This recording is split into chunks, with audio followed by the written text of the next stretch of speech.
Bismillahirrahmanirrahim. Assalamualaikum warahmatullahi wabarakatuh. Alhamdulillah wa bihi nasta'in. Ashhadu an la ilaha illallah wahdahu la syarika lah. Wa ashhadu anna sayyidana Muhammadan abduhu wa rasuluh.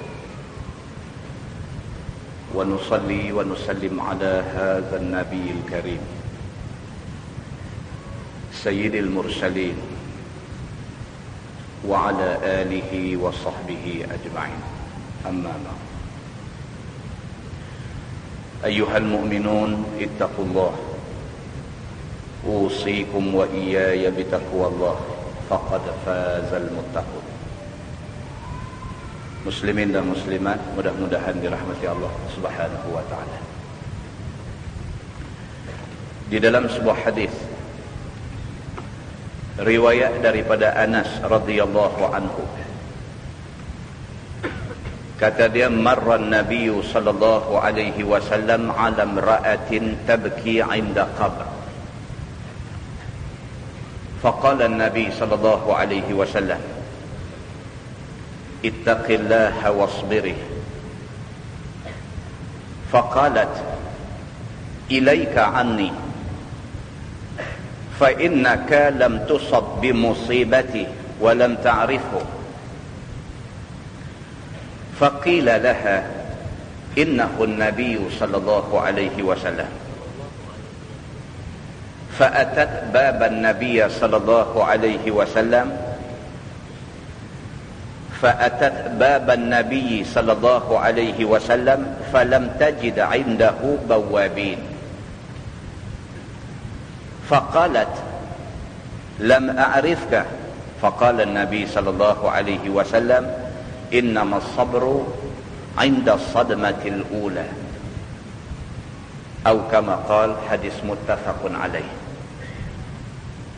Seorang sahabat yang bernama Anas bin Malik radhiyallahu anhu, dia menceritakan,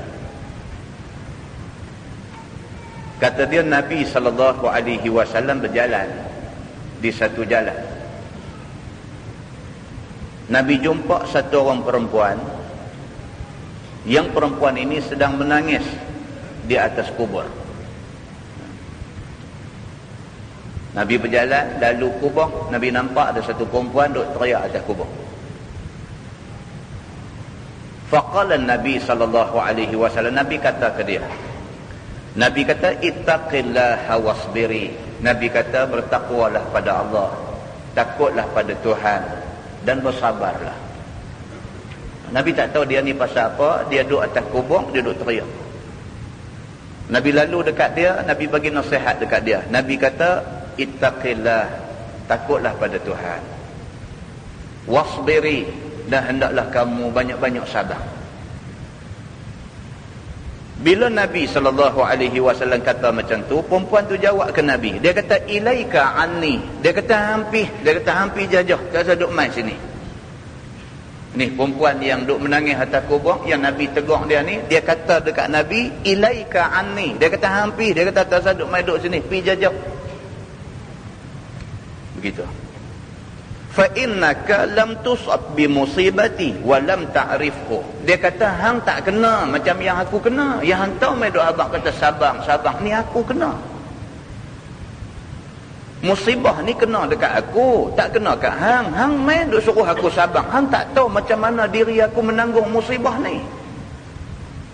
Maka dia kata dekat Nabi, dia kata, ilaika anni, aku tak mau dengar orang duk mai suruh aku sabar, kerana aku yang merana, aku yang sengsara menanggung musibah ni. Begitu. Faqila laha, tak lama lepas itu orang habaq kat dia, orang habaq kat budak perempuan ni. Dia kata, innahun nabiyyu sallallahu alaihi wasallam. Hang tahu dah orang yang hang kata pi jauh tadi tu siapa? Dia itulah Nabi Muhammad sallallahu alaihi wasallam. Dia tak kenal rupanya. Dia tak kenal, kata orang tu Nabi Muhammad. Kawan ni mai bagi nasihat dekat dia, dia marah kawan ni pasal dia sedang ditimpa musibah. Dia sedang sengsara. Hang senang-senang mai suruh aku sabar. Hang tak tahu macam mana derita, macam mana sengsara aku duk tanggung benda ni. Hampa tak tahu. Yang tahu mai duk suruh aku sabar. Maka dia halau orang yang duk mai suruh dia sabar ni. Orang habaq dekat dia, kamu tahu tak orang yang kamu halau tadi siapa? Orang tu Nabi Muhammad sallallahu alaihi wasallam. Bila dia dengar kata orang tu tadi Nabi, fa'atat baban Nabi sallallahu alaihi wasallam, dia pergi ke rumah Nabi. Bila sampai di rumah Nabi, sampai di pintu rumah Nabi, falam tajid indahu bawabin. Dia kata yang kata Nabi ni, rumah pun tak ada orang tunggu pintu. Tak ada guard. Nama besar Nabi Muhammad, nama besar. Semua orang kenal Nabi Muhammad. Nabi Muhammad ni Nabi, Nabi Muhammad ni pemimpin, Nabi Muhammad ni ramai orang sayang dekat dia. Pergi rumah dia, orang jaga pintu pun tak ada. Tak nampak macam orang besar. Bila dia jumpa Nabi SAW, perempuan ni kata dekat Nabi, dia kata, lam a'rif. Dia kata, aku minta maaf lah. Sebenarnya aku tak kenal kata kamu Nabi. Dia kata, aku minta maaf lah. Aku bukanlah nak tunjuk tak elok perangai dekat kamu. Aku tak kenal kata kamu Nabi. Minta maaf banyak-banyak, dia kata. Faqala Nabi sallallahu alaihi wasallam, Nabi bersabda. Nabi kata, innamas sabru 'inda sadmatil ula. Nabi kata, sabar, hak sebenar-benar sabar ialah apabila orang tu boleh tahan masa musibah mula-mula kena dia. Mula-mula kena musibah tu, dia dah sabar dah. Dia dah ingat dah ini musibah, ini ujian daripada Allah. Dia boleh terima ujian ni dengan tenang. Ini orang bagus. Nabi kata, dia sabar dengan musibah yang menimpa dia. Muslimin dan muslimat yang dirahmati Allah sekalian, hadis itu muttafaqun alaih. Hadis sahih, disepakati semua ulama mengatakan dia hadis sahih. Daripada hadis ni dapat kita faham bahawa yang pertama, nama kata manusia, lebih-lebih lagi Islam, dia akan kena uji dengan Tuhan. Kena.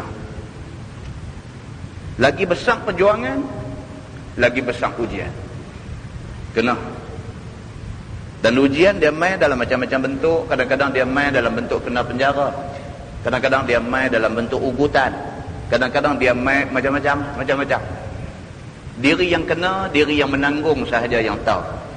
Orang yang melihat boleh kata apa dia nak kata, tetapi orang yang kena, dia saja tahu apa yang kena kat dia.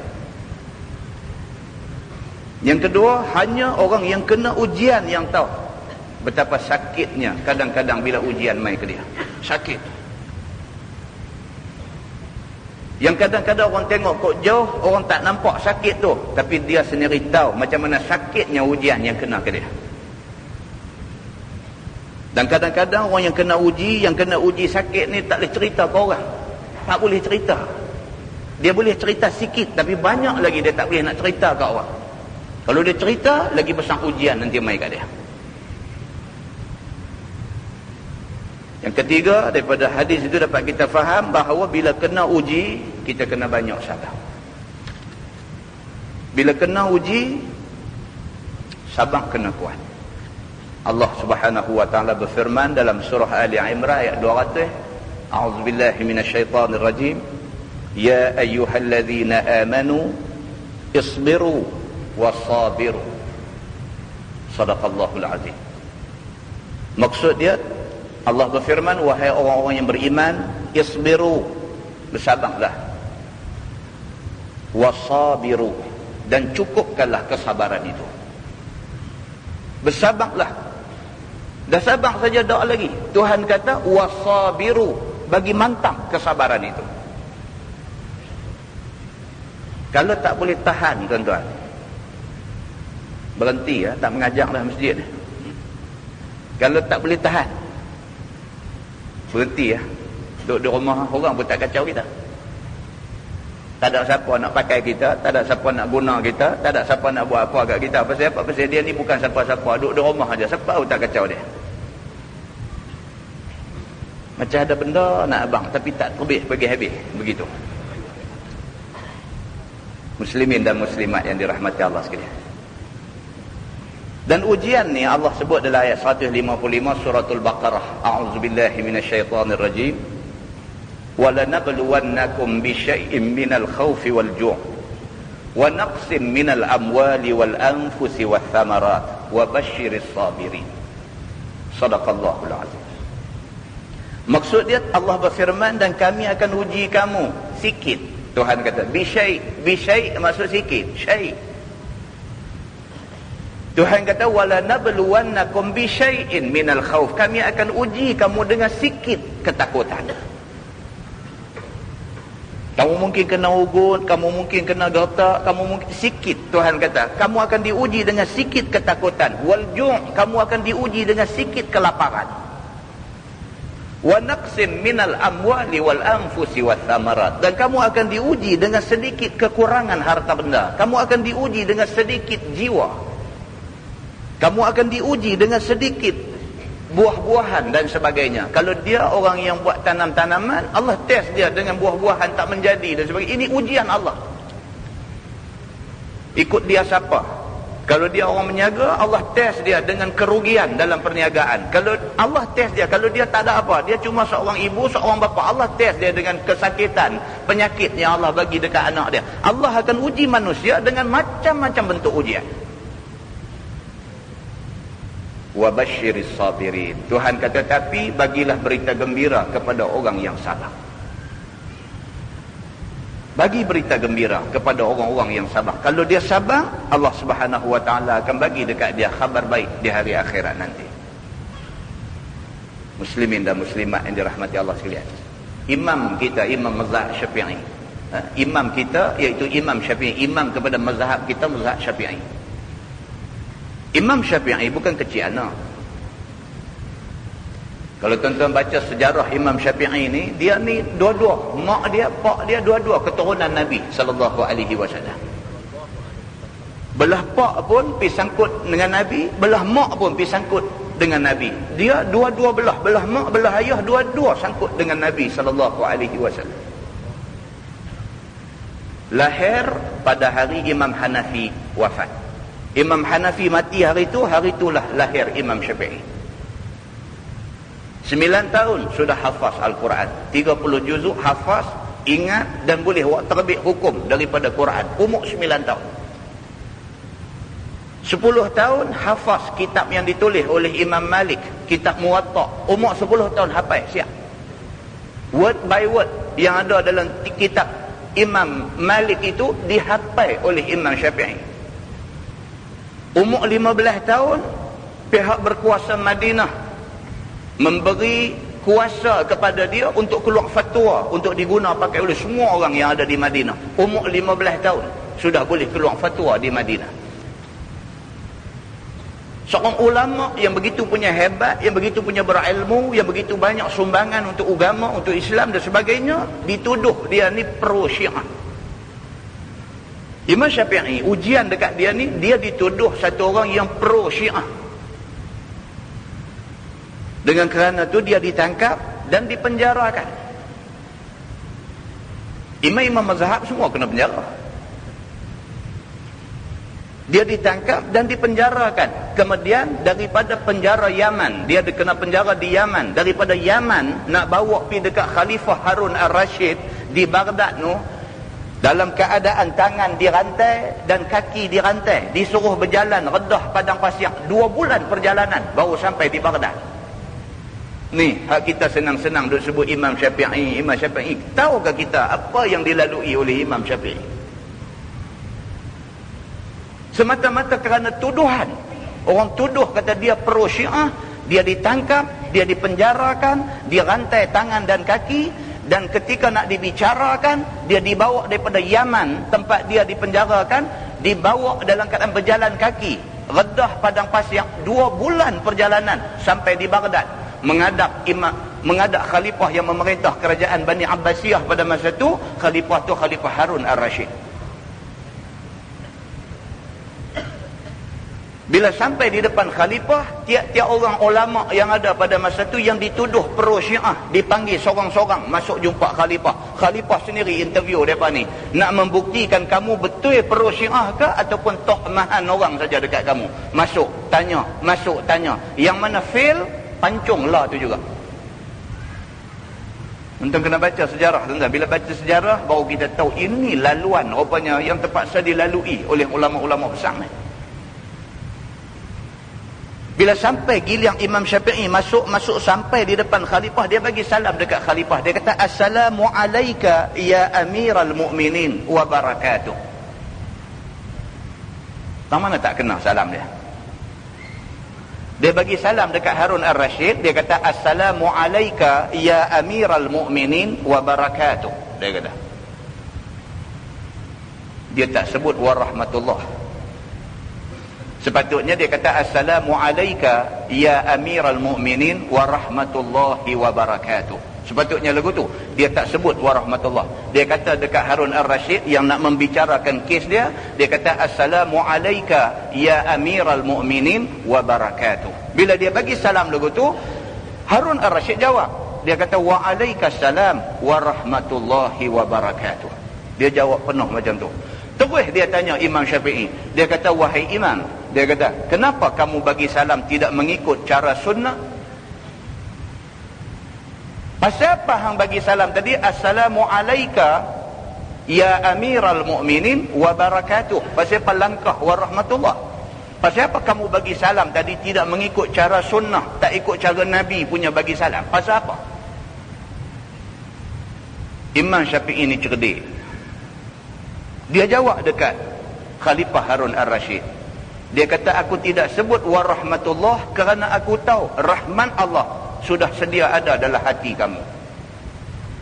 Bukti dia pasal kamu jawab tadi, "Wa alaikasalam wa rahmatullahi wa barakatuh." Aku tak ucap rahmat kepada kamu pun kamu ucap rahmat kepada aku. Aku pasti kamu seorang khalifah yang mempunyai rahmat dalam hati.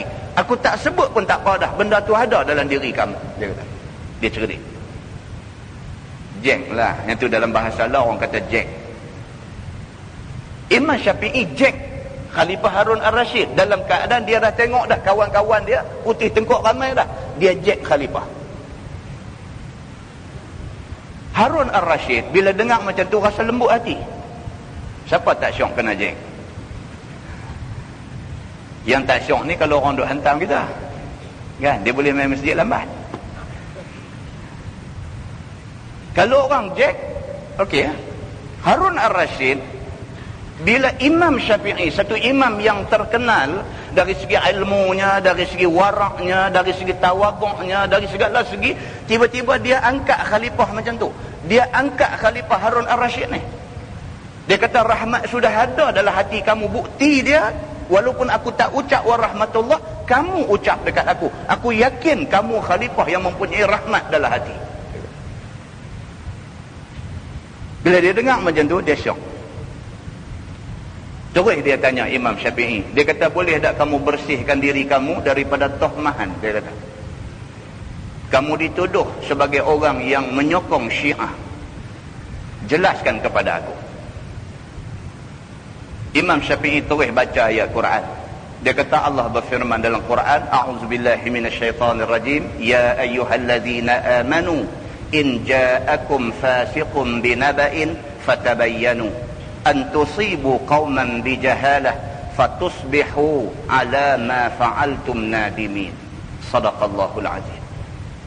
Dia kata, Allah sebut dalam Quran, "Wahai orang-orang yang beriman, kalau mai dekat kamu satu orang bawa berita, sedangkan dia ni kamu tahu dia fasik, dia ni pun semayang on and off, tenggelam timbul, tiba-tiba dia bawa satu berita mai dekat kamu, berita nak tohmah orang macam aku," dia kata.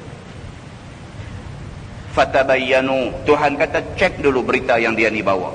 Dia tahukah asal usul berita yang dia bawa ni? Ataupun dia pun dengar ujung-ujung telinga, dia pun tak tahu hakikat sebenar cerita yang dia bawa. Antusibu qauman bijahalah, supaya kamu tidak tuduh satu kaum dalam keadaan kamu tak tahu sebenarnya apa sebenar yang berlaku. Fatusbihu ala ma fa'altum nadimin. Tuhan kata kalau kamu tuduh satu orang secara melulu, kamu akan jadi orang yang menyesal selepas ini. Bila dia baca ayat tu dekat Harun Ar-Rashid, Harun Ar-Rashid ni orang Arab, bila dengar-dengar macam tu lembut lagi hati dia. Dia kata, "Tak apa, sila kamu bersihkan diri kamu daripada tohmahan. Betulkah kamu ni pembawa Syiah dan penyokong Syiah?" Imam Syafi'i bangkit berdiri di depan Harun Ar-Rasyid. Dia kata, ya Amiral Mu'minin, kalau sekiranya kerana aku kasih dan sayang kepada Nabi dan keturunannya aku dituduh Syiah, biar satu dunia kata aku Syiah. Dia kata, kalau kerana tu, kerana aku sayang Nabi, kerana aku sayang keturunan dia, aku dituduh Syiah, biar aku reda orang kata aku Syiah. Dia kata. Harun Ar-Rasyid bila dengar macam tu, dia panggil Imam Syafi'i mai duduk dekat dia. Dia kata, bersenang-senanglah kamu perlu menjadi penasihat aku. Terlepas dia daripada hukum yang sudah pun kena ke atas beberapa orang sahabat dia sebelum itu. Muslimin dan muslimat yang dirahmati Allah sekalian, daripada kisah tu balik fikir. Banyak benda kalau kita nak buat postmortem daripada kisah Imam Asy-Syafi'i yang kita cerita tadi. Dan banyak pengajaran dan banyak rahsia yang boleh kita korek, yang kita gali, yang kita boleh jadikan dia sebagai pedoman kepada kita kalau sekiranya kita nak benar-benar nak mencari kebenaran dalam agama kita. Muslimin dan muslimat yang dirahmati Allah sekalian, mudah-mudahan mukadimah itu memberi manfaat kepada kita semua, insya-Allah. Kita menggunakan Bahrul Mazi jilid 1. Bahrul Mazi jilid 1. Kita memilih untuk baca Bahrul Mazi jilid 1. Jilid yang sepatutnya kita baca mula-mula. Sebelum kita baca Bahrul Mazi ni, ni patut kita baca dulu. Tapi dia tertinggal. Kita pilih untuk baca di masjid ini, insya-Allah. Mudah-mudahan kita lebih jelas tentang kaedah Bahrul Mazi. Tuan-tuan buka muka surat 2. Jilid 1 muka surat 2. Macam biasa, dia start dengan hadis Nabi, naddarallahu mra'an sami'a maqalati fawa'aha fa'addaha kama sami'aha. Di bawah tu dia tulis hadisun syarif. Maksud dia ialah Nabi bersabda, naddarallahu mra'an, Allah akan bagi seri kepada muka satu orang manusia, sami'a maqalati, yang dia mendengar kata-kata aku. Nabi janji, siapa yang rajin dengar hadis Nabi, Allah akan bagi muka dia ada seri, ada nur, nur Islam dan nur iman. Apabila dia dengar saja kata-kata Nabi, fawa'aha, dia ambil guna, ambil pakai pada diri dia, fa'addaha kama sami'aha, dan dia menyampaikan seperti mana yang dia dengar kepada orang lain. Allah akan bagikan jernih wajah kepada dia. Mudah-mudahan kita duk baca Bahrul Mazi ini adalah kitab hadis Imam At-Tirmizi. Mudah-mudahan Allah bagi kejernihan pada rupa dan pada hati kita, dan Allah terima kita sebagai hamba-Nya. Kata dia, bismillahirrahmanirrahim, alhamdulillahillazi manna alaina bifadlihil amin. Ini ulama besar-besar ni tuan-tuan, dia bila tulis kitab ataupun dia nak mula bercakap, dia mesti start macam ni. Itu sebab kita kalau nak akad nikah, kita bagi khutbah nikah. Khutbah nikah juga disunatkan mula dengan puji nama Allah dan sebagainya. Kita nak mula bercakap, disunatkan mula dengan puji nama Allah. Sebab ini budaya hidup orang Islam, puji Allah Subhanahu wa ta'ala. Dia nak mula tulis kitab ni, dia kata alhamdulillahillazi manna alaina bifadlihil amin. Maksud dia segala puji bagi Allah, Tuhan yang menganugerahkan kepada kita kelebihan yang menyeluruh. Tuhan bagi kat kita ni macam-macam kelebihan. Allah bagi dekat kita sehat. Sehat ni kelebihan tuan-tuan, berbanding dengan orang sakit. Allah bagi dekat kita ilmu. Ilmu ni kelebihan. Dengan ilmu kita boleh menimbang sesuatu benda dan kita boleh tahu baik buruk satu-satu benda. Maka dia kata segala puji bagi Allah yang menganugerahkan kepada kita dengan kelebihan yang menyeluruh. idh manna alaina bi Muhammadin afdalal khalq. Lebih-lebih lagi apabila Allah Subhanahu wa taala anugerahkan kepada kita Nabi Muhammad sallallahu alaihi wasallam, makhluk yang paling baik di kalangan makhluk yang ada. Nabi Muhammad ni makhluk paling baik, Allah bagi kat kita, suruh kita jadikan dia tu pimpinan kita. Fahadana ila dinil haq. Maka Nabi Muhammad dengan petunjuk Allah, dia tunjuk kepada kita agama yang benar. Tuan-tuan, kita duk hidup lah ini, kita duk berpandukan Quran dan hadis Nabi, kita berpandukan dinul haq, agama yang benar. Wassiratil mustaqim, dan kita berpandukan jalan yang lurus, iaitu Islam. وأشهد أن لا إله إلا الله وحده لا شريك له الكريم الحليم وأشهد أن سيدنا محمدا عبده ورسوله وحبيبه وخليله الذي خص بالخلق العظيم صلى الله عليه وعلى آله وأصحابه الذين فازوا منه بالحظ الجسيم. Adapun kemudian daripada itu, maksud adapun kemudian daripada itu, amma ba'd. Kita duduk dengar dalam khutbah Jumaat, orang-orang nak baca kitab, bila habis dia puji Tuhan semua, dia kata amma ba'd. Amma ba'd maksudnya adapun kemudian daripada itu. Maka lebih dahulu daripada aku masuk dalam mengarang kitab ini, dengan tawaduk aku kepada Allah Subhanahu wa taala, kiranya dipohon kepadanya tiadalah salah menerangkan sedikit perkataan ini kepada segala saudara. Dan tengok ayat ulama-ulama dulu. Belagak sombong tak ada langsung dalam diri mereka ni. Ni nak hasilkan kitab ni Bahrul Mazi 22 jilid, tuan-tuan. Kitab Bahrul Mazi yang kita duk baca ni 22 jilid. Dia nak tulis kitab yang jilidnya sampai 22 ni, dia kata aku merendah diri kepada Allah Subhanahu wa taala, minta Allah tunjuk dekat aku, Allah bagi kekuatan dekat aku nak tulis kitab ni. Adalah kemudian daripada sudah aku mengaji kitab yang bernama Sahih At-Tirmizi, maka sudahlah jatuh dalam hatiku berahi dan suka kepadanya. Ni dia nak tulis ni, dia nak tulis Bahrul Mazi, kitab hadis At-Tirmizi ni, dia nak tulis ni, dia pergi mengaji dulu.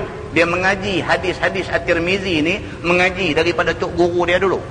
Dia mengaji, dia ambil faham, dia khatam bukan sekali, beberapa kali khatam hadis ni, baru teringat balik nak tulis.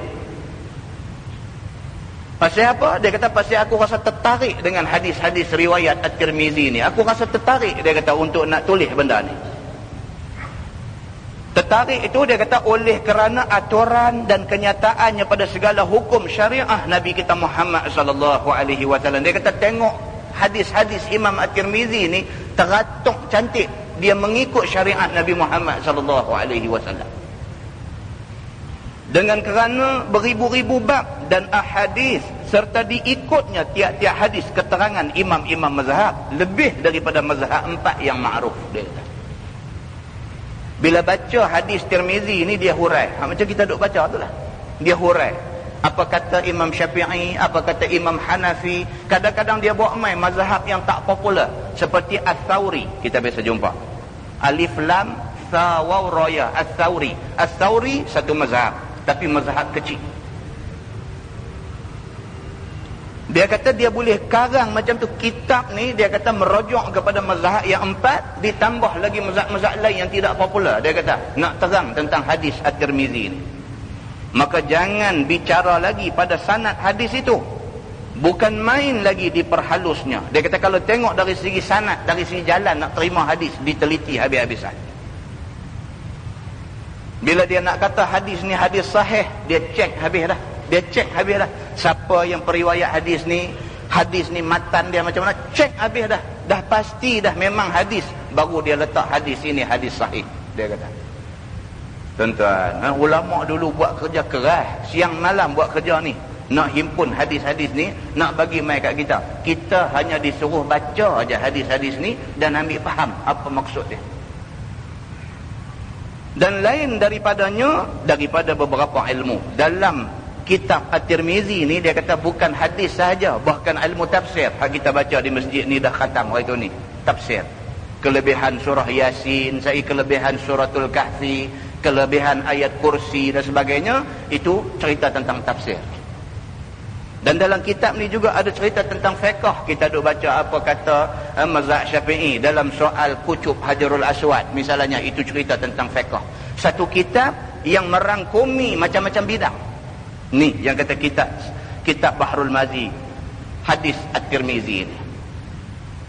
Dia kata kepada aku, tiap-tiap kali aku mengaji dan aku menghadap guru aku, hadrah sahibul fadilah maulana murabbi arwahana al-ustaz al-akbar al-syeikh Muhammad Ibrahim As-Samaluti min hay'ati kibaril ulama al-Azhar syarif Guru hadis yang masyhur, yang mengajak berpuluh-puluh tahun di Jami' Sayyidina Husain, cucu Nabi SAW, di kota Qahirah, Mesir, dekat Al-Azharul Syarif. Dia kata, itu dia. Ni, dia kata dia mengaji ni, dia mengaji kitab hadis kita duk baca ni, dia mengaji daripada tok guru dia. Tuan-tuan tengok, dia nak sebut nama tok guru dia tu, dia karang berapa punya panjang. Menunjuk kata dia hormat sungguh tok guru dia. Maka tidak heran ilmu yang ada dekat Syekh Idris Al-Marbawi yang tulis kitab kita duk baca ni, ilmu macam laut. Dia menghargai guru dia yang ajak dia ni, dia menghargai, dia sebut itu guru aku hadratu sahibul fadilah. Sahibul fadilah maksudnya tuan punya kelebihan. Kan tuan-tuan duk dengar selalu kita mempersilakan sahibul fadilah, ustaz sekian-sekian. Sahibul fadilah tu bahasa Arab, maksudnya orang yang mempunyai kelebihan. Guru dia kata sahibul fadilah, orang yang mempunyai kelebihan. Maulana, dia tuan kepada kami semua. Dia kata murabbi, dia juga orang yang mendidik kami. Murabbi arwahana, dia mendidik roh-roh kami. Al-Ustazul Akbar, dia ustaz yang cukup besar, guru yang cukup besar. Dia kata Al-Syeikh Muhammad Ibrahim As-Samaluti, itu nama tok guru dia, tok guru Syekh Idris Al-Marbawi. Kita tak ada budaya tu dalam masyarakat kita, budaya hormat guru tak ada. Mengaji sekolah rendah, masuk sekolah menengah, tak kenal dah cikgu sekolah rendah, tak kenal dah. Dah, kita tengoklah masyarakat kita lah ni, anak-anak kita lebih-lebih lagi. Hari ni anak murid dengan guru jumpa di supermarket, cikgu duduk berdiri depan dia nak bayar dekat cashier supermarket tu, cikgu duduk berdiri belakang dia, tak tegur. Dia tak tegur. Kalau dia mengaji pandai, boleh mengaji sampai masuk universiti, keluar gaji belah-belah ribu, dia tak pernah sebut kata guru dia berjasa mendidik dia, dia tak pernah sebut, dia kata dia pandai. Ini budaya ada dalam masyarakat kita. Tuan-tuan tengok budaya yang ada dalam masyarakat ulama-ulama dulu. Guru dia ingat. Maka tidak heran ilmu mereka ni ilmu yang penuh keberkatan. Muslimin dan muslimat yang dirahmati Allah sekalian. Dia kata guru dia ni seorang guru hadis yang masyhur. Guru dia ni muhaddis. Seorang bukan sahaja mengajar hadis, bahkan dia ahli di dalam ilmu hadis. Tuan-tuan, yang kata Syekh Muta'i, orang duk sebut orang yang mengaji di Mesir, balik mai depa kenal, kalau hak lapis lama-lama dululah, depa kenal Syekh Muta'i ni. Syekh Muta'i ni di Mesir ni dia ulama hadis, dia muhaddis.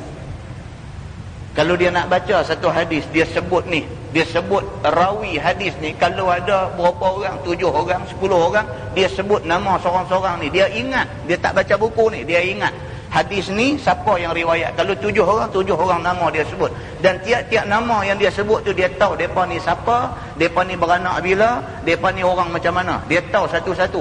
Kalau 7 orang dia tahu, baru dia baca hadis, dan dia ingat sampai ribu-ribu hadis. Tuan-tuan, ni yang kata ulama besar.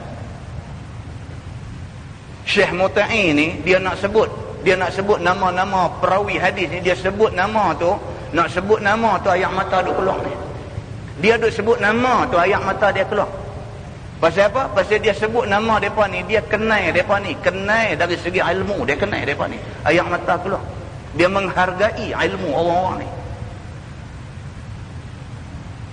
Muslimin dan muslimat yang dirahmati Allah sekalian. Dan dia ni mengajak berpuluh-puluh tahun di Masjid Jami' Sayyidina Husain di Qahirah. Berpuluh tahun dia mengajak di masjid tu. Begitu. Dia kata, maka sudahlah aku berasa minum madu. Dia kata, ni Syekh Idris Al-Marbawi ni, bila dia duk belajar hadis-hadis Tirmizi, kita duk baca dalam Baharul Mazi ni, bila dia duk belajar ni, dia rasa lazat macam madu. Dia kata, hadis-hadis ni bawa kemanisan kepada diri dia, bawa kemanisan dalam hidup dia, dan sekaligus menjadi manis iman dia. Dia dengar hadis Nabi ni, bila dia dengar tu, dia rasa selesa, dia rasa sedap, dia rasa sejahtera, dia rasa manis ilmu hadis yang dia duk belajar ni. Ini Syekh Idris Al-Marbawi, tuan-tuan, dia belajar macam tu. Dia kata, maka sudahlah aku rasa macam minum madu, dia kata, bila belajar hadis Tirmizi ni. Maka dengan kerana itu, bersungguh-sungguh aku tiap-tiap pagi pergi menerima padanya dengan ketiadaan lupa. Dia kata, tiap-tiap pagi Dia mempunyai komitmen yang cukup tinggi. Tiap-tiap pagi pergi mengaji dekat tok guru dia. Tak mungkin sehari pun.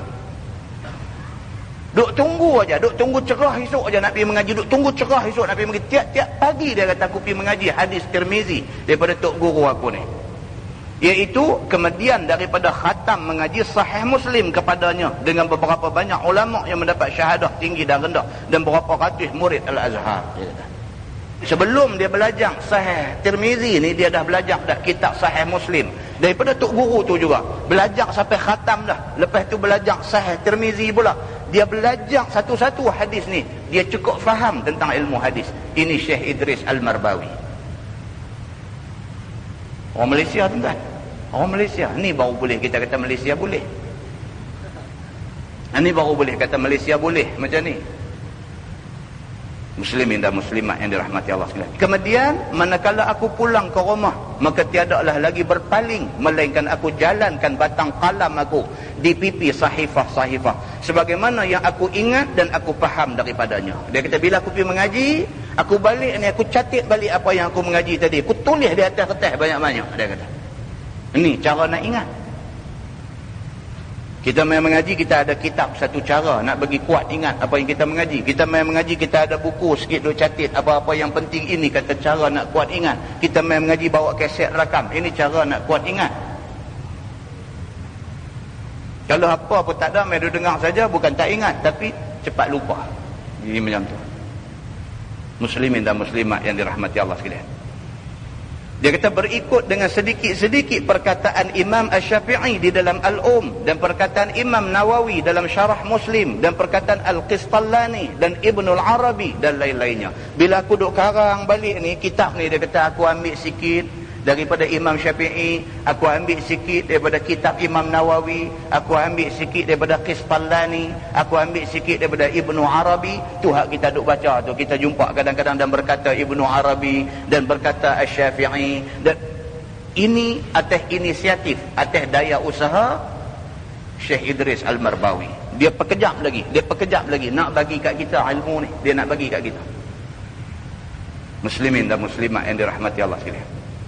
Dan ialah semata-mata ikhlas hati aku bagi wajah Allah kerana mensiarkan hadis Nabi SAW. Aku buat ni, dia kata tak ada tujuan lain melainkan semata-mata kerana nak cari keredaan Allah Subhanahu Wa Taala. Yang tu aja dia kata.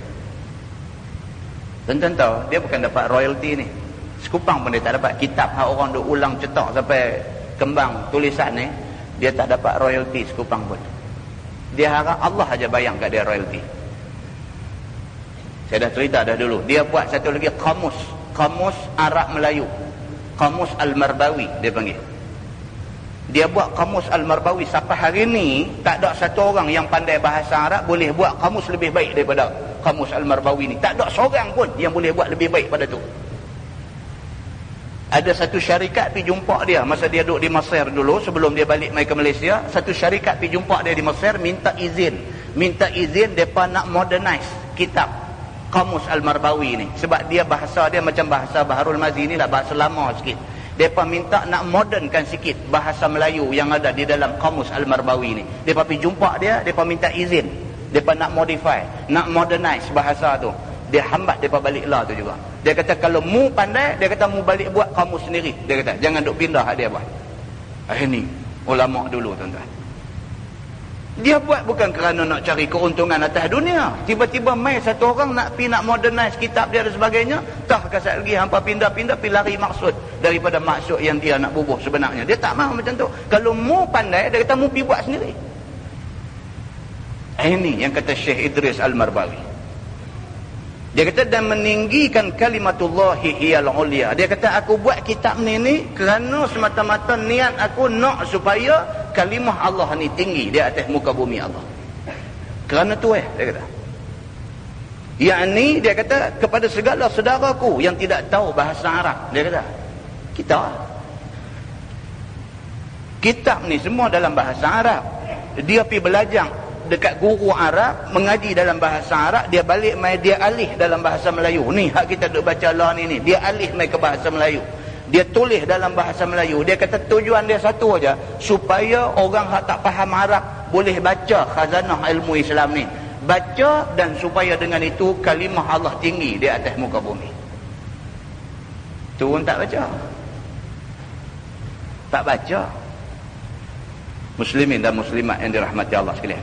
Dan dipohonkan kepada Allah Subhanahu wa taala kiranya manfaatkan bagi umum umat Muhammad sallallahu alaihi wasallam. Dia kata dia minta dekat Tuhan, mudah-mudahan kitab yang dia tulis ni dapat diambil manfaat oleh semua umat Nabi Muhammad sallallahu alaihi wasallam, dan diharapkan jadi pertaruhan yang jadi pahala di sisi Allah di hari akhirat. Mudah-mudahan dia hak tulis pun dapat pahala di sisi Allah, dan mudah-mudahan orang yang baca pun dapat pahala di sisi Allah Subhanahu wa taala. Dia kata, dan kiranya tiadalah ia hujjah ke atasku di sana, dan mudah-mudahan dengan aku tulis kitab-kitab macam ni di hari akhirat esok Tuhan tak salahkan aku. Ada ilmu tapi tak sebar dekat orang, mudah-mudahan aku tak dipersalahkan. Takut tuan-tuan, kita tahu satu dua benda, sepatah dua dalam agama. Dia kata balighu anni walau ayat. Nabi kata sampaikan daripada aku walaupun sepotong ayat. Dengar daripada Nabi sepotong ayat pun kena habaq kat orang lain. Ni Allahu Akbar. Banyak ayat dah ada kat kita, kita tak cerita kat siapa, tak habaq kat orang, habang kita seorang aja. Di sana esok kita akan dipersoal oleh Allah. Kamu dah ada banyak ilmu, apa yang kamu bagi dekat orang lain? Muslimin dan muslimat yang dirahmati Allah sekalian. Dia kata maka dengan kenyataan yang di atas tadi dan lagi akan datang ini, maka aku namailah kitab aku ini dengan nama Bahrul Madi. Dia kata dia ni berdasarkan cerita-cerita tadi, sebab-sebab yang menyebabkan dia tulis kitab dan sebagainya. Dia kata maka dia punya duk fikir apakah nama yang paling sesuai nak buah dekat kitab ni.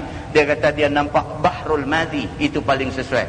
Bahru makna dia lautan, Al-Madi makna dia madu, honey, madu. Kitab ni dia buah nama Bahrul Madi, maksudnya lautan madu. Pasal apa? Pasal dia bila mengaji dia rasa manis aja ilmu ni, rasa manis macam madu, maka dia namakan kitab dia Lautan Madu. Kena tahu lah yang tu. Tadi orang duk tanya, kata orang duk mengaji Bahrul Madi, kata Bahrul Madi ni apa makna dia? Dia kira Arab lah. Hidup abang korang dulu tu karut lah. Dia kira Arab lah. Dan tahulah Arab apa makna Bahrul Madi tu. Dia ni kira duduk main kira-kira tu nak mau orang. Hari kita tahu Bahrul Madi, bahru lautan, al-madi madu, begitu. Dan dia kata Bahrul Madi li syarhi mukhtasar sahih at-Tirmizi.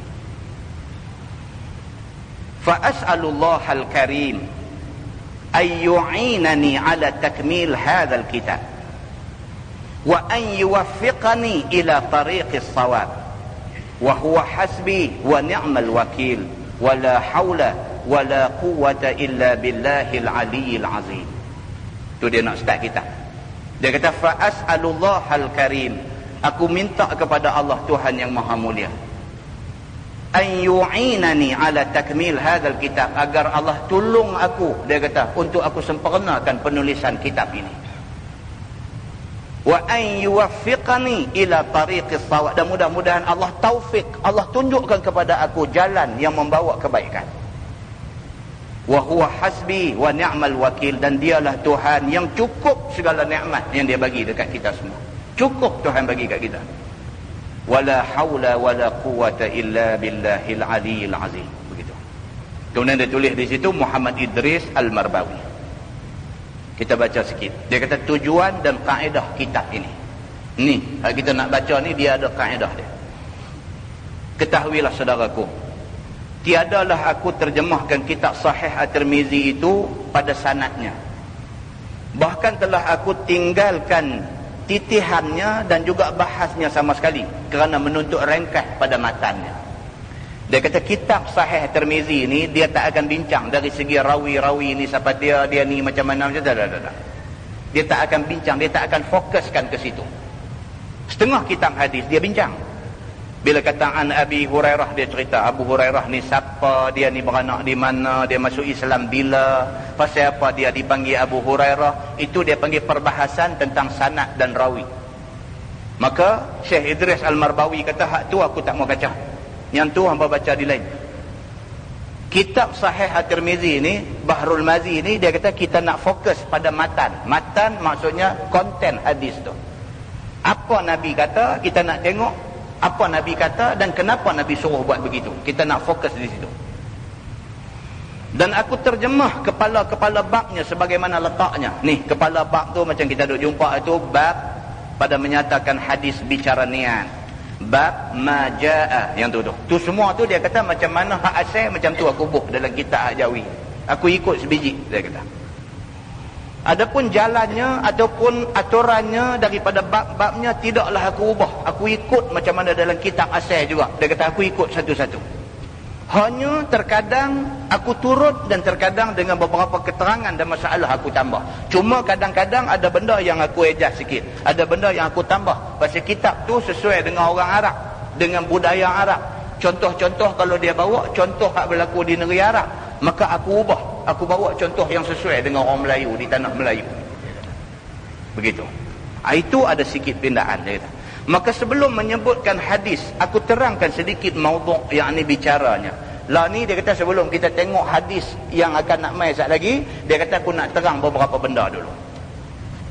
Menurut sebagaimana kepala bab. Kemudian aku turut dengan hadis yang akan jadi hujah dan dalil bagi mazhab Syafi'i dan lainnya. Kemudian dia kata aku akan cerita apa kata Imam Syafi'i tentang hadis itu. Macam kita duk baca selalu, kita nanti jumpa benda-benda ni semua. Dia kata dengan menerangkan kehendak hadis itu dan juga kehendak Imam At-Tirmizi, muallif Sahih At-Tirmizi. Muallif tu mim waw, dia ada hamzah di atas, lam fa. Jangan baca muallaf pula. Kan? Dia duk baca pula Abu Isa muallaf Sahih At-Tirmizi. Dia bukan muallaf. Dia muallif. Muallif maksudnya penulis. Kitab Sahih At-Tirmizi ini ditulis oleh Abu Isa At-Tirmizi. Kan? Dia adalah muallif kepada Sahih At-Tirmizi, penyusun kepada Sahih At-Tirmizi. Dan aku jadikan masail belaka bagi menyenangkan penuntutnya. Dan bila baca hadis, bawa main masalah. Macam yang kita duk jumpa dalam kitab ni. Dia bawa main masalah. Masalah ni apa dia? Nak bagi senang, nak bagi kita nampak. Tuan-tuan, kadang-kadang bila tak buat contoh, tak nampak. Bila buat contoh tu, baru faham. Bila bawa contoh, baru nampak. Maka kita dah jumpa masalah sekian-sekian, masalah sila lihat, masalah 154 dan sebagainya. Dia buah angka. Kerana terkadang satu masalah itu bertali mali dengan beberapa masalah yang lepas dan yang ada di hadapan lagi. Kadang-kadang satu masalah dengan masalah lepas itu ada sangkut. Dia kata, maka aku akan bagi tahu. Maka jika sekiranya bertali mali dengan yang lepas, maka aku jagakan dalamnya dengan kata lihat masalah nombor sekian yang telah lepas. Dan jika bersangkut dengan masalah yang hadapan lagi, maka itu pun dijagakan juga dengan kata lihat masalah nombor sekian, yang ni yang di hadapan. Ini kaedah dia menyusun kitab Bahrul Mazi ini. Begitu. Maka selalulah Abu Isa At-Tirmizi berkata begini, bermula hadis ini hasan sahih.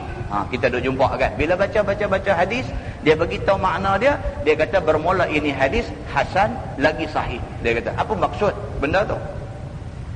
Terkadang dia kata ditambah pula hadis gharib. Kita jumpa ini hadis gharib. Begitu.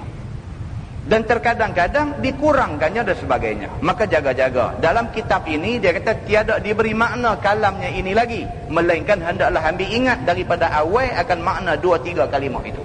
Dia kata aku nak terang sekali aja. Lepas ni kalau hampa jumpa lagi ini hadis hasan lagi sahih, tak usah duk tanya dah. Aku nak terang sekali ni aja, dia kata. Saya ingat macam kita cikgu duk mengajar di sekolah pun begitu kita kata dekat budak-budak ni saya nak terang sekali ni, lepas ni tanya luku kepala.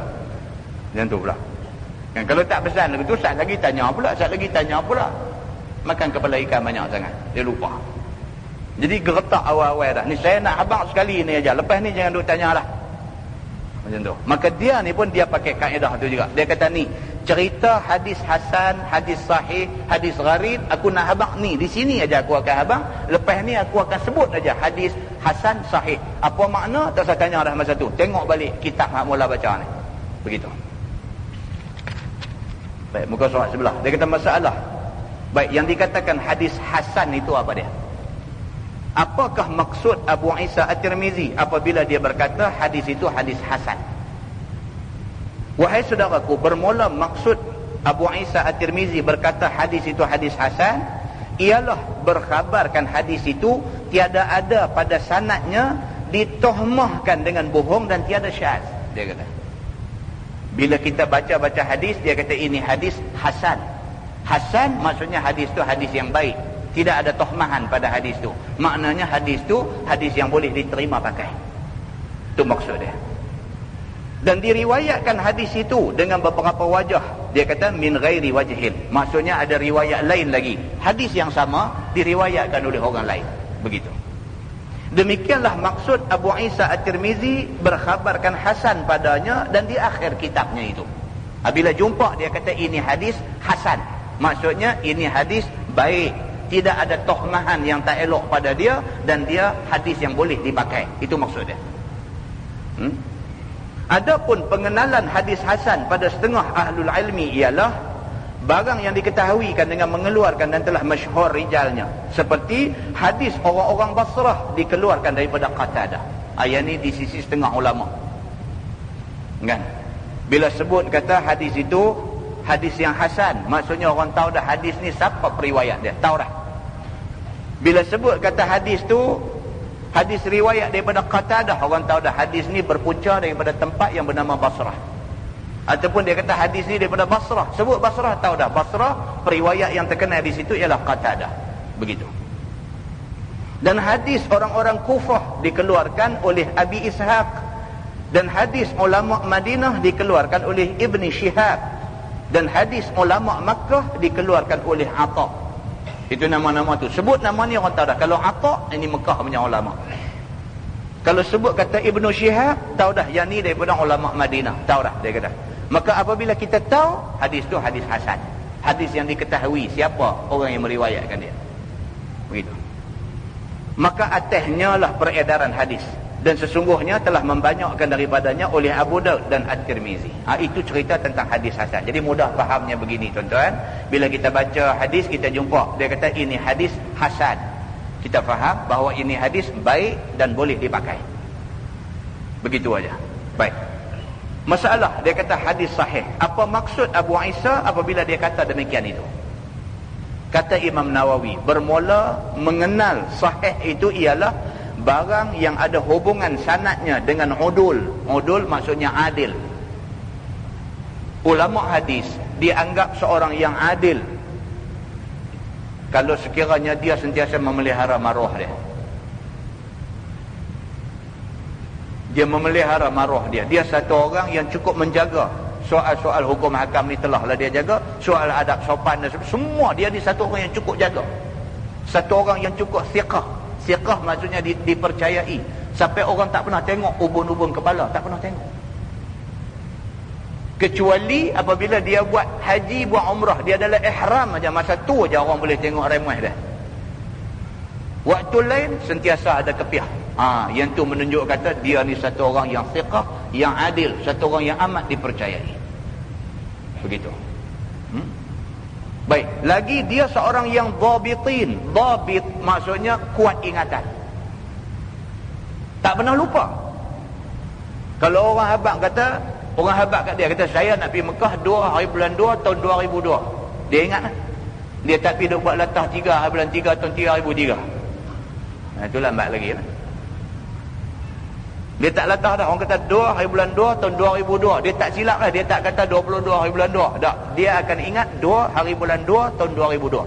Dia satu orang yang dhabit ingatan. Maksudnya ingatan cukup syak, cukup tajam, cukup kuat ingatan. Orang yang meriwayatkan hadis tu ingatan dia tip-top, maka hadis yang dia riwayatkan hadis yang sahih. Begitu. Dan juga dengan ketiadaan syuzuz dan tiada illah dan tidak ada syaz. Tidak ada benda yang pelik dalam hadis itu. Tidak ada syaz. Dan tidak ada illah, tidak ada kecacatan pada hadis itu. Semua sempurna, memang sesuai, memang elok. Begitu. Maka inilah yang diittifakkan atas bahawasanya itu hadis sahih. Ulama sepakat mengatakan hadis kalau sekiranya periwayatnya sanadnya adil, seorang yang dhabit, kuat ingatan dan sebagainya, tidak ada syaz dan tiada illah, maka hadis itu hadis sahih. Tak boleh pertikai. Mempertikai hadis sahih jadi kafir. Jaga baik-baik. Mempertikai hadis sahih jatuh kafir. Dia pertikai, Kalau dalam keadaan jahil, dia berdosa besar. Ada orang pergi habaq kat dia, kata ni, encik jangan cakap macam tu. Sebenarnya yang ni hadis sahih. Dia kata sahih muhih, dia kata dia buat main-main macam tu. Orang dah habaq dah kat dia, kata yang ni hadis sahih. Hadis sahih ni encik tak boleh petikai. Kalau encik tak percaya hadis sahih, encik boleh jadi kafir. Dia kata aku tak peduli, aku tak mau pakai benda ni. Orang dah bagi tahu kat dia, dia bantah, dia engkar juga. Setelah diberitahu, jatuh kafir dia. Yang ni yang dikatakan hadis sahih. Itu sebab tuan-tuan, bila kita baca hadis, sama ada pada muqaddimah kuliah ke apakah kita sebut, kita kata hadis ini riwayat Imam Muslim, hadis ini hadis sahih riwayat Imam Muslim. Bila dengar kata hadis ni hadis sahih, tak usah pergi buat celupang mulut, pergi buat perli-perli main, pergi kata lebih kurang, tak usah, sebab dia akan mencederakan akidah kita. Yang ni kena faham, muslimin dan muslimat yang dirahmati Allah sekalian. Itu tentang hadis sahih. Bawah tu huraian yang kalau baca pun kita tak faham, sebab benda ni menyentuh tentang ilmu hadis secara khusus. Kalau tuan-tuan anak-anak mengaji sekolah agama, dia akan terang ni detail benda-benda ni, dia kena tulis papan hitam dan sebagainya, sebab dia huraian dia panjang. Lepas itu dia masuk bab pada menyatakan hadis bicara niat. Wallahu a'lam. Jadi lepas ni dia nak masuk hadis yang pertama, iaitu hadis bicara niat. Dia nak bagi tahu dekat kita bahawa apa juga benda yang kita buat berdasarkan niat. Kalau niat kita kerana Allah, walaupun orang kata kita salah, Allah menilai kita betul, kerana kita buat kerana Allah. Dia macam tu. Kalau sekiranya kita buat orang nampak macam cantik, tapi kita punya niat tidak kerana Allah, walaupun orang nampak cantik, Allah tak terima amalan itu. Tuan-tuan pernah dengar cerita tentang 3 orang? Seorang mati syahid, seorang ilmu banyak, yang seorang lagi harta banyak. Dalam sebuah hadis sahih, Nabi SAW menceritakan tentang 3 golongan manusia ni. Dibawa ketiga-tiga ni ke depan Allah Subhanahu Wa Taala untuk dihisap lebih awal pada orang lain. Allah nak hisap dia lebih awal daripada orang lain. Bawa pergi 3 ni. Hak pertama mati syahid, hak kedua ilmu jenuh dan dia sebang ilmu dia dekat semua orang, dan yang ketiga dia ni satu orang yang harta banyak, dia infak harta dia pada jalan Allah. Dengan kerana keistimewaan ini, dia dibawa ke depan Allah Subhanahu Wa Taala nak hisap dulu pada orang lain. Bila mai depan Allah, Allah tanya dia, Allah kata, pasal apa kamu ni dibawa untuk dihisap dulu pada orang lain? Jawab dia ni, dia kata, aku dulu mati syahid. Tuhan kata apa kat dia? Tuhan kata, kazabta, hang bohong. Tuhan kata, hang dulu bukan mati syahid, tapi hang mati kerana nak tunjuk kata hang berani lawan dengan musuh. Maka hang mati dalam keadaan niat nak tunjuk berani. Hang bukan mati syahid. Nampak tuan-tuan? Hadis sahih. Maka hadis ni nak bagi tahu dekat kita niat. Tapi manusia tengok, manusia kata syahid. Allah Subhanahu Wa Taala tahu sebenar-benar dia syahid ke tak. Pasal apa? Sini sudah menyimpang. Kita tengok satu orang pula masuk naik kelab. Dia pakai jubah, dia pakai serban, dia masuk naik kelab. Kita kata, apa dia ni tengok dengan jubah dengan serban, rupanya serban Abu Jahal. Kita tak tahu cerita. Rupanya dia masuk pergi dakwah orang dalam naik kelab. Tuan-tuan tahu, dulu ada orang pernah buat kerja macam ni.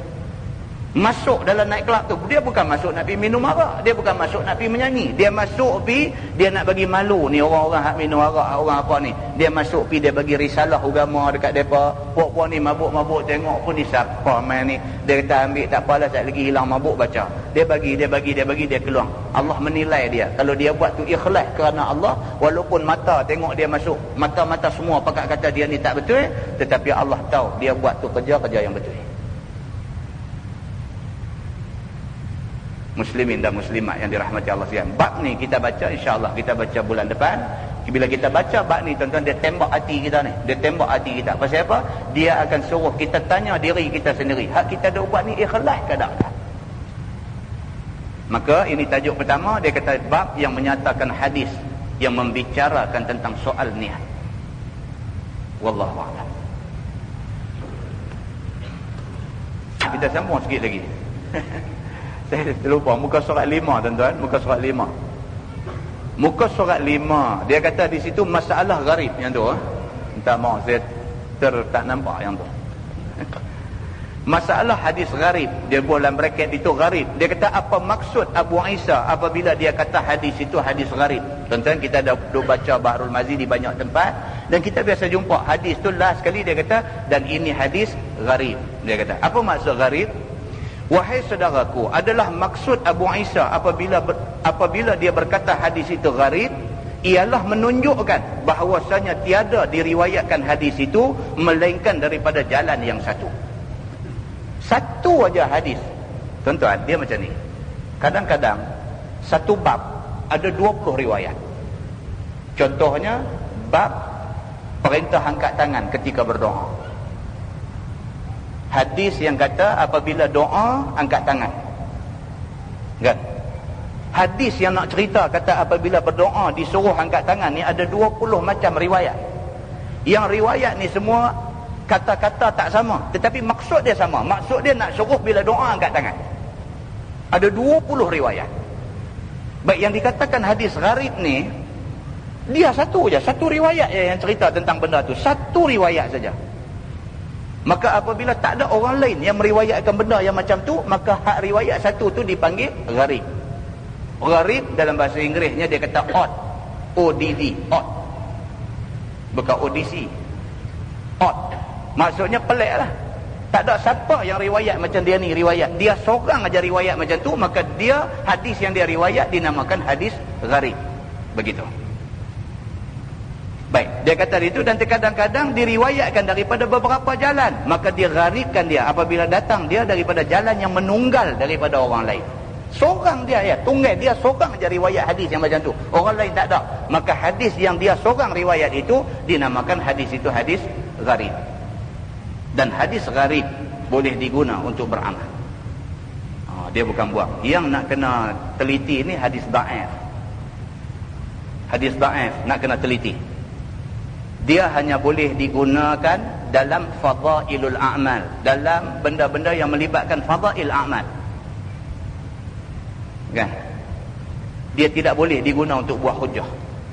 Tak boleh. Kita nak guna hadis da'if dia nak berhujah dengan orang, tak boleh. Dia tak kuat pasal dia da'if. Da'if makna dia lemah. Tapi dia masih hadis, tapi dia lemah. Pasal apa dia lemah?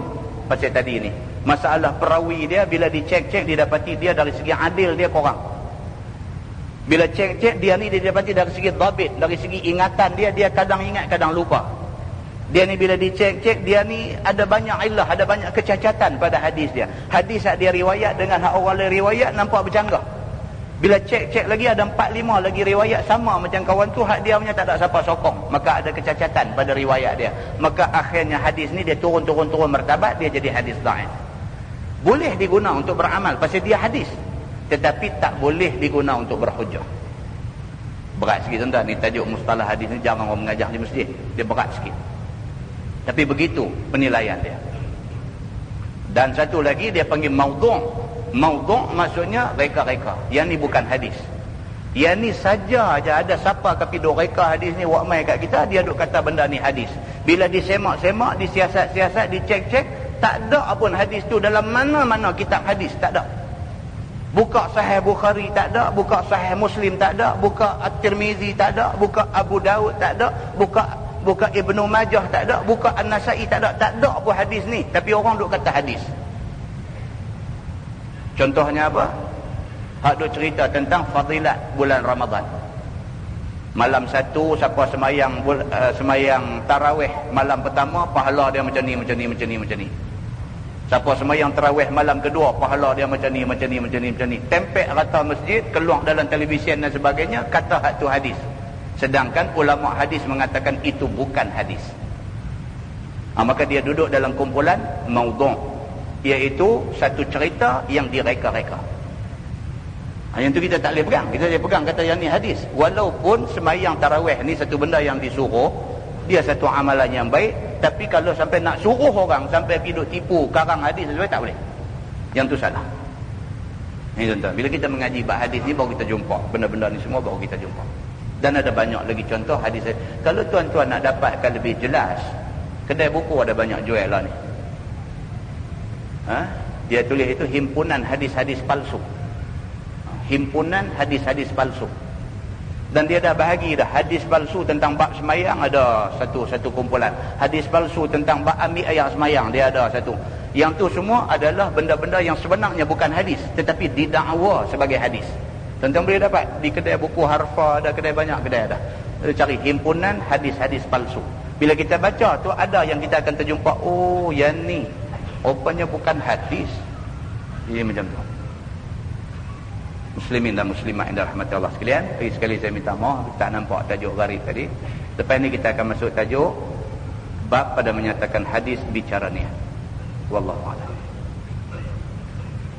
Tangguhkan dengan tasbih kafarah dan suratul Al. Allahumma salli ala Muhammadin fil awwalin wal akhirin wa sallim wa radiyallahu tabaraka wa ta'ala an sadatina ashabi sayyidina Rasulillah ajma'in. Bismillahirrahmanirrahim. Alhamdulillahi rabbil alamin. Hamdan yuwafi ni'amahu wa yukafi'u mazidah. Ya Rabbana lakal hamdu kama yanbaghi li jalali wajhikal karim wa azimi sultanik.